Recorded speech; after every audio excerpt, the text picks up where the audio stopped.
Great day. I'm Marshawn Crystal, and this is WAJ We Are Jackson News, and here are today's top stories. The City of Jackson's 1% sales tax program dollars are at work.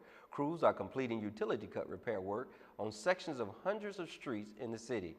Work was recently completed in Precinct 3. Now crews are working streets in Precinct 4, including Downing, Broadway, Brookwood Road, Westchester Street, and others.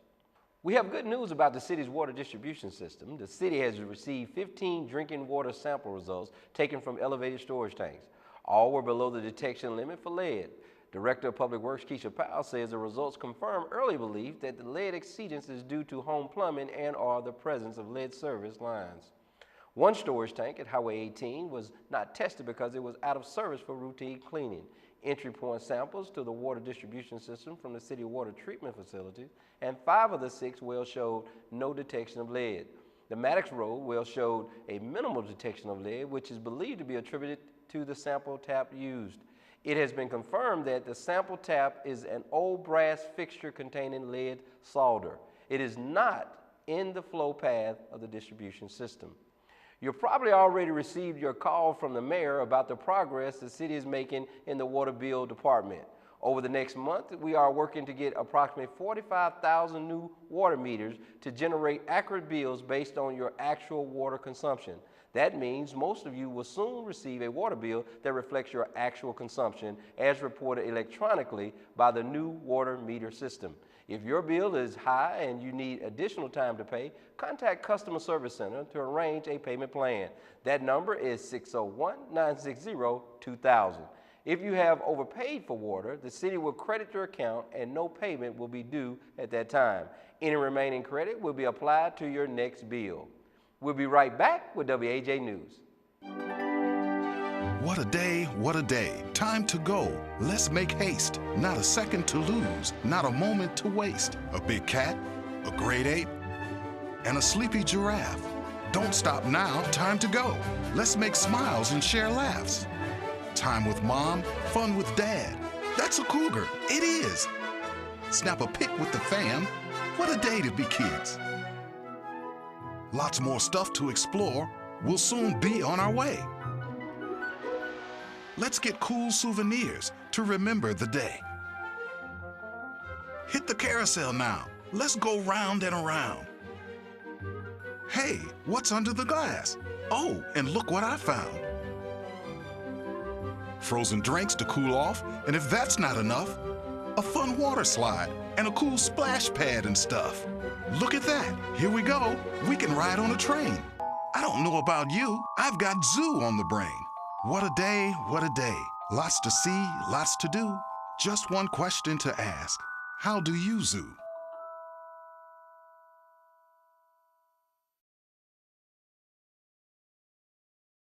Welcome back to WAJ News. In our studio today, we have Ms. Teresa Kennedy of the Mississippi Arts Council to talk a bit about what's going on in the arts community. Welcome, Ms. Kennedy. Hello, how are you? I'm doing well. Glad to have you in the studio, and I'm really excited about it. I am a fan of the arts, so it's always good to have somebody of your caliber and certainly your role with the City of Jackson and its partners in terms of arts community. So in this segment, we'll just talk a bit about what the arts community is doing right now, some of the things that's going on in it. So we'll let you come as you choose and just talk a bit about the arts. Okay, well, we are the Greater Jackson Arts Council. Okay. A lot of people get us confused with the Mississippi Arts Commission, and you know, they cover the entire state, and our focus is strictly local, strictly Jackson in particular. We do service some Hinds County as well, but Jackson is where a lot of our grant dollars tend to be spent. So the Arts Council has been around for over 20 years. Our executive director is Janet Scott. She's been the executive director for 19 years now. We have a board, a 21-member board, and they meet bi-monthly there at the Arts Center.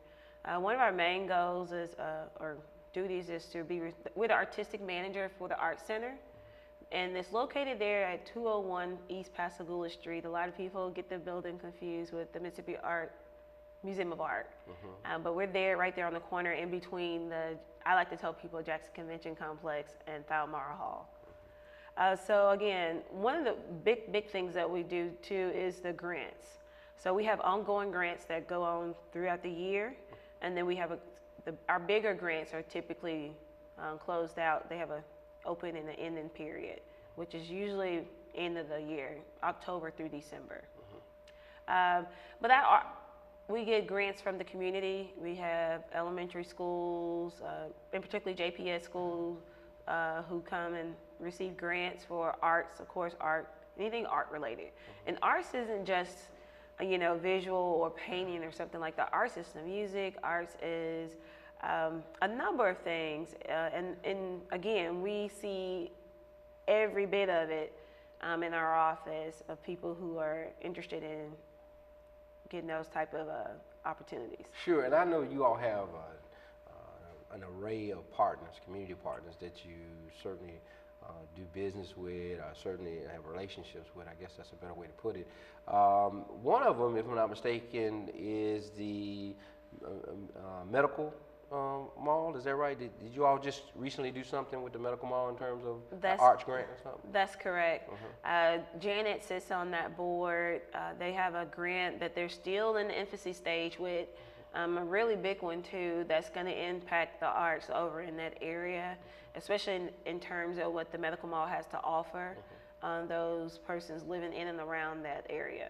We're looking forward to seeing what comes of it. Again, it's still in its infancy stage. Sure. But we know it's going to be truly impactful and it's going to have a meaningful effect on citizens of Jackson. I tell you why I brought that up, because I was impressed that they were introducing and bringing the arts to that particular part of the city. I think that's very important for us to expand our certainly efforts to make sure every part of the Jackson community is exposed to the arts, because I've said it for a long time and I'm a strong advocate for the arts community. I just share with you my dearly departed mother was a big part of the arts community. I'm very familiar with Miss Scott, been knowing her for over 20 years, and so she does, you all do a great job down there, and I know, I've been knowing her for a long time, and I've often said that we got to be better cheerleaders for the arts community. We know that the arts is what certainly makes cities more progressive. And one of the things I'm excited about is that the city of Jackson, from all accounts, is venturing into this new big industry, being tourism. And we know that tourism has certainly a correlation, a big piece of it, rather, I should say, is the arts community. So I know, are you all sort of linking with the new museums that's coming online and all that? How does that play out? That's correct. Through the Quality of Life program, which is a program I oversee, I'm responsible for creating a downtown Jackson Arts District. And we're seeking to include them in this district. It doesn't necessarily sit inside of downtown. However, we want them to be a part of it, because we definitely want the city and the state's tourism that benefits the city overall to be a part of this district. And speaking of the district, again, a lot of it does encompass city buildings and who have art going on inside of them. But we went beyond that to also include the Municipal Art Gallery, which sits up there on State Street. We went a little more north and crossed State Street to include Bellhaven Park, which we know there's a lot of festivals that happen that way, a lot of art-related activity there. And we went a little bit more north again and went to New Stage Theater. One of the unique things about New Stage Theater, because when we tell people about New Stage Theater, they're saying, well, they're not really included in downtown. That's true, but they're a very unique theater. Sure. They're the only professional theater in the state. They have a full-time staff, and so we want to embrace them and keep them here in Jackson. And so they're excited about being a part of this district, arts district. And then we went a little bit more north without going past Woodrow Wilson. Didn't want to run into the Fundern area, because we know they're very artsy as well, and included APEC. And I was looking at arts districts across the nation, and most of them included a school. And we know APEC is doing a lot of great things. If you've ever been to any of their presentations or performances over there, if you hadn't been, you definitely need to go. But if you've been already, you know what level of performance that they're producing. Well, I know a little bit about that because I have this wonderful, wonderful daughter that's part of the APEC program, and her talent is theater. Okay. So I've had the privilege of attending those productions, and you're right, at that level, I am awestruck at how seasoned those young people come across in their productions. And so I've just certainly been excited and proud of her development through APAC, and from production to stage to the stage props and stage management and all that. And so she's got me talking theater at home. And of course, as I mentioned, my mother, who is now deceased, was a big part of New Stage. So I'm glad to hear that we're still partnering with New Stage, and that was a big part of my childhood, just being down at the theater as she performed. And so that's why I say I was excited for a lot of personal reasons for you being on the show today. You know, our time on these segments goes so fast, and so we're winding up right now. And I just asked, is there anything else you want to share before we end this segment? Absolutely. Another program, a project that's inside the program is High Note Jam. That's every third Thursday in conjunction with the Mississippi Museum of Art activity they have going on third Thursdays as well. And so we're responsible for the entertainment piece. And this Thursday, which is tomorrow, we have the Vibe Doctors Jazz Project. Last month we had a hip hop night, and again, so we have the Jazz Project tomorrow. And May, we're still pending on that one. But we try to offer a variety of genres that will attract almost anyone. And it's a free concert at the Art Garden there at the Mississippi Museum of Art. If there's inclement weather, we'll be indoors like last month. And oddly, this time is the food truck night. So we're still trying to work that out in case there's some inclement weather, how that's gonna all lay out. And then the last thing I really want everyone to know about is the Food Truck Friday. We tried that back in October with the city, and it turned out to be a very, very good thing. And if you just Google the hashtag Food Truck Friday all across the nation, you're gonna see so many towns and cities popping up, and now we're part of that. And so the Arts Council is responsible for it this year. We've partnered each Friday with a different organization. That first one we're gonna kick off with the Jackson Convention Visitors Bureau as they launch National Tourism Week. That second one will be Arts in the Park, so we'll have some local artists there. That third Friday, we're partnering with the city, so we're gonna have Department of Planning and Development. Well, they'll be talking about Bike to Lunch Day, which was very successful last year. And then that fourth Friday, we're still working on that one. That's running into the holidays, so we think that one is gonna be not as busy. Let me ask you this as we close. What's a good number they can call you at, somebody at the Arts Council, to get more information about the arts? Glad you asked. The number is 601-960-1557. And what time on Fridays is the food It's truck? from 11:30 to 1:30. 11:30, 1:30. Well, look, we are so glad to have you here. It seems like time flies, certainly when you get such great information. Yeah, you've been a great guest, and we're going to have you back in the studio. And thank you again for taking the time to talk about the arts, okay? Thank you. We'll be right back with WAJ News. Residents of the City of Jackson can report concerns to the Constituent Services Action Line by dialing 311. Those who dial 311 will speak with a representative who will complete the report and issue a tracking number that allows residents to monitor the progress of the report. When using your mobile device and dialing 311 does not work, the alternative is to dial 601-960-1111. And as always, you can visit the city's website by logging on to www.jacksonms.gov to make a report and track the progress of the report. Welcome back to WAJ News. We now have in the studio with us Mr. Michael Williams. He's the interim director of the Russell C. Davis Planetarium. He's here to talk a bit about what's going on at the planetarium. Welcome, Mr. Williams. Glad to have you in the studio today. Thank you. Glad to be here with you, Mr. Well, we're excited about what you have to present today. And let me just say that, as I do with every guest that comes to the studio, this is what we call a casual conversation type of discussion. And we just want the audience, the viewing audience, to be able to know what's going on at the planetarium right now. And we're glad that you're serving that capacity with the City of Jackson. So just kind of tell you at your own pace what you would like to share with the citizens. Okay. Well, thank you first for having me here today. Yes, sir. The Russell C. Davis Planetarium is primarily an educational facility. That's our primary function. So we have a really unique platform to promote the sciences to the citizenry. We have very strong relationships with the school system. We host the Science Teachers Association every year, and we provide different kinds of entertainment. We just updated to a digital projector, and so it's full screen, immersive 360-degree video, and we have movies that we show for the public. We do groups. Right now, we're focusing a lot on our after-hours offerings as a venue as well. So we host concerts, conferences, and the like. And that's pretty much. Well, let me ask this, because I know you can appreciate this. I'm a product of Jackson Public Schools. Right.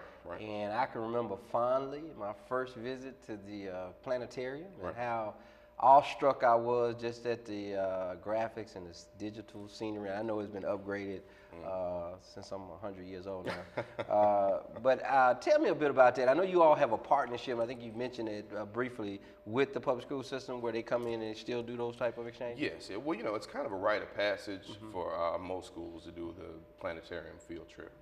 And so we've been doing that. That's been our bread and butter for quite some time.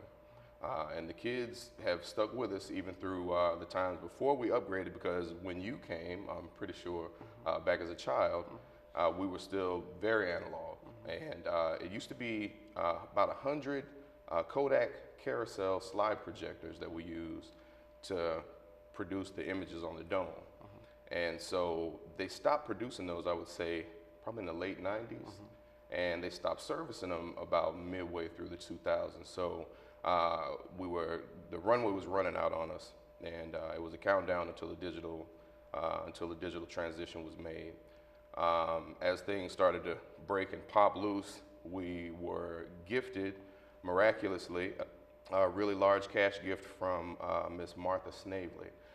That, in addition to a yearly endowment that we received from the Marie R. Horner Foundation, with those two together, we were able to work with the city to cover the rest and to secure our new digital projector. Okay, great. And so in keeping with that, talking about the new digital format, and I know one of the things that you all provide in terms of productions is the space odysseys and things of that nature. But you all absolutely show other type of movies, right? So how does that go? Well, we have a lot of different offerings for different curriculums. So there may be some that are based strictly on the solar system. We have some that are based on weather patterns, and some that are based on biology, let's say atoms and molecules. So we have different things that we can offer teachers based on where they're at with their curriculum. And so we allow them to come in and pick what they want for their group, and we show it to them. And you also have opportunities for the general public to come in and view some of the productions or presentations. Yes, absolutely. How does that, tell us a bit about that. Well, we do our general public shows in the afternoons at 12, 1, 2, and 3. And our regular schedule, we try to switch out about every quarter. Right now we have a show about black holes. We have another one called From Earth to the Universe that focuses on space travel moving into the future. And we have another children's offering called Perfect Little Planet, which is about a group of bugs that are looking for a cosmic vacation spot. And so the general public, they come in and they take their seat, and we do usually a stargazing segment before each show. So we kind of take them around the cosmos. We point out different constellations and other celestial bodies, and then we proceed into our features. And the kids sit back and they love it. Oh, it's awesome. I can imagine so. And like I said, I can certainly remember the time, quite frankly.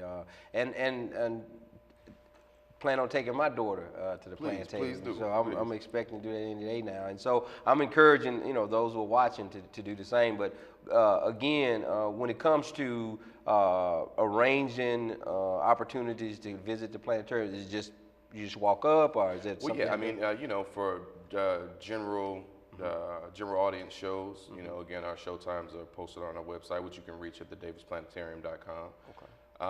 And again, at those show times, you just come upstairs, and we'll sell you your ticket. You go in and have a seat. For groups, we usually suggest that you call us in our office at 960-1552 to schedule a time and a showing for your group. Well, that's awesome. That's awesome. Now, I know you mentioned that Jackson Public Schools is one of your partners. Is there any other partners like them that you all have? You know what? We with? try not to bottleneck it. You know, we're here for. Of course, we're stationed in Jackson, but we're here to serve the state, and we have a unique position as one of the few planetariums in the country that has a digital projector. Not a lot of, I'd say maybe about 15 to 20%, surprisingly, of the planetariums in the country are still quite analog. It's a really expensive upgrade to make. And so in that regard, you know, we like to promote it to as much of the state as we can. I mean, we have visitors from as far away as Louisiana. We have schools from Baton Rouge that come, and, you know, from all over the place. So we're greeting everybody with open arms. And again, you've been with the planetarium now how long? This will be my 5th year. 5th year. Well, certainly we again appreciate you being here, Mr. Williams. Is there anything finally you'd like to share with us? I would just say that we're changing our schedule for the summertime, and we've got a big promotional rollout we're going to do. So I would just encourage everybody to, on those Saturdays where you need something to do, to come on out and see us. Well, let me commend you on being a great guest. Commend you on doing a fine job with the City of Jackson as the interim director of the Russell C. Davis Planetarium. We appreciate you being here. I know we'll have you back when you all are having some special events. If you want to come back and share that with the public, we will have an open door for you. All right, certainly. Thank you. Thank you so much for being here. All right, thank you. We'll be right back with WAJ News. AmeriCorps strengthens communities and develops leaders through community service. Are you ready to make a difference? AmeriCorps allows you to use your energy and talents to help others while earning money and gaining job skills. If you are age 18 or older, AmeriCorps is waiting for you. Welcome back to WAJ News. The Jackson Fire Department is accepting a registration for the Kids Academy. 2 sessions of the Academy will be held June 13th through June 24th from 8 a.m. to 3 p.m. Children learn about fire safety and participate in fun activities. The Academy is free and open to the public. For more information, call 601-960-1399. The Jackson Police Department recently hosted a safety information fair for the public. It was held at Metro Center as part of the National Crimes Victim Rights Week.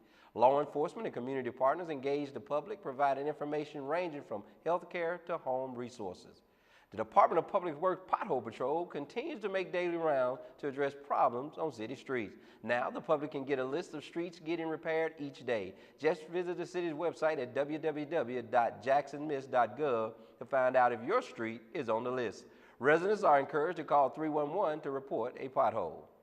Now let's turn our attention to Dr. Timothy Quinn with Healthy Jackson. Thanks, Marshawn. Today we're going to talk about allergy season. That pollen, the change in the weather, it's got everybody just miserable. I'm talking like itchy eyes, runny nose, it makes you feel tired. It gives some people headaches, you feel dizzy. Well, the good news is there is help out there. Now, in the past, you'd have to go to the doctor for most of the medications, but luckily, there are many medications that are over the counter. That's right, there's a doctor telling you about over-the-counter medications. But at the end of the day, the City of Jackson just wants everybody to feel great and be healthy. Now, some of the first-line medications that you can get over the counter would include like your antihistamines. Now, that would include your Claritin, your Zyrtec, your Allegra. All of these are now over the counter, which means you don't even need a prescription. You can just go to your local pharmacy and pick them up. And if you're, need a little extra explanation, you can talk to the pharmacist.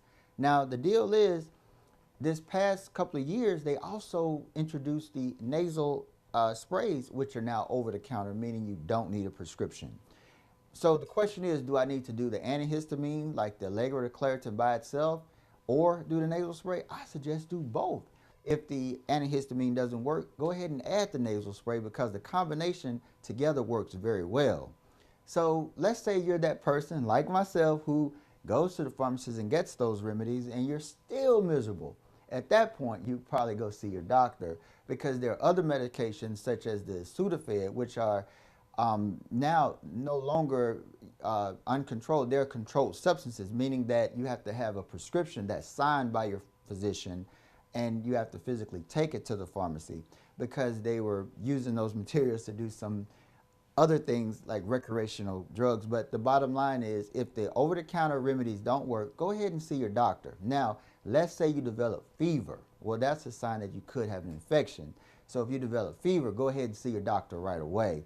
because you want to make sure that, you know, if you need antibiotics, then you'll go ahead and get on them so you won't get even worse infection that can spread and you can become septic.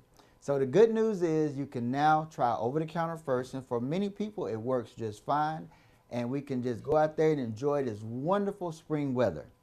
For the City of Jackson, we thank you very much for allowing us to provide you with this wonderful health information. Thanks, Dr. Quinn. We'll be right back with more WAJ News. Hi, I'm Mayor Tony Yarber. And I'm Jackson Police Chief Lee Vance. Here in the City of Jackson, we recognize that you're our #1 crime-fighting resource. So we're providing you with a tool to help us respond to criminal activity in a timely manner. Tip 411 allows residents to text or submit crime tips. Your name is not important, your information is. Officers will receive your messages and react in real time. My #1 priority is your safety. This tool helps us work together to make Jackson a safer place. Welcome back to WAJ News. The City of Jackson is urging Jackson citizens to sign up for the Emergency Alert System Code Red. The system informs you about emergencies and provides other alerts, including boil water notices and evacuation notices. Just visit the city's website at www.jacksonmiss.gov and click on the word Code Red. Help keep your city safe by using Tip 411. Tip 411 allows residents to text or submit tips to police anonymously. All you do is simply text your tip to 847-411 and begin the message with JPD. Remember that residents can submit a request for City Services 311 initiative. 311 provides access to city services and city information. The Service Center allows requests for all non-emergency city services and is available to residents, city businesses, and visitors. Well, that's going to do it for this edition of WAJ We Are Jackson News. From everyone here, thanks for watching WAJ News. I'm Marshawn Chrysler. Good day, Jackson.